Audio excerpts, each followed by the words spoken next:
Here is something that you should know about your child.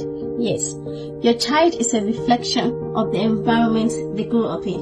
And when I say environment, I'm not just talking about the physical environment.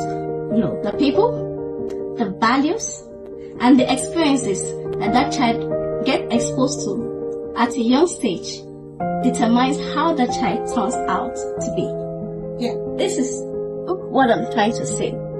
If your child is exposed to violence behavior from a tender age, that is the way that child will grow up to think that to get what he wants, to get what he needs, he has to be in this certain way.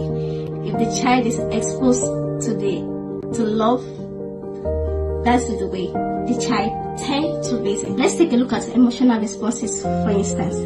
If a parent or a caregiver is able to manage difficult situations calmly, like they are angry but they are still able to keep their cool, the child also will adopt that behavior. Another example involves language and communication. A child raised in a home where polite languages are being used, like please, excuse me, I'm sorry, children in that kind of environment tend to adopt that character, that behavior, to speak politely to people. Your values, your own moral standard has a lot to play. When I say value, I'm talking about your personal moral standard. Okay, moral standard cannot be generalized because people have different moral standards. So you know your moral standard and you know what you want your child to be exposed to. Also, regarding the kind of people you expose your children to, your child to, who are their teachers,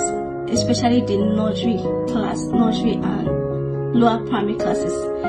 If you're a parent, you have to be interested in who your child's teacher is.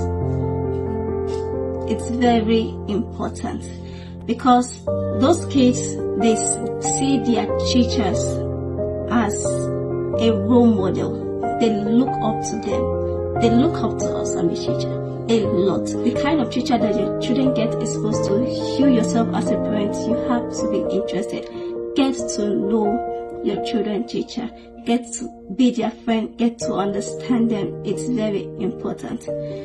Okay, I can't stress this enough. We are no longer living in that era that it says it takes a community to raise a child. It takes a village to raise a child, and because of that, back then, people could leave their children with their neighbors, with their friends, people in the compound. But right now, with the way things are in the country, you have to be careful. Not just in the country, it's not just in Nigeria. In the world at large, you have to be careful with what you expose, with who you leave your child to, because you don't know what those people are exposed to. You don't know what those people are into. The world has changed both ways, good and bad. Like good has increased, evil to us skyrocketed. So you have to be careful the people you introduce or the people you have around your children. So as parents, as caregivers, it is important that we provide a nurturing, caring and positive environment for the children to grow. That's the only way the society can get better. The society right now, as it is we have our part to play. We have to strive to be better. We have to be careful what we expose these children to.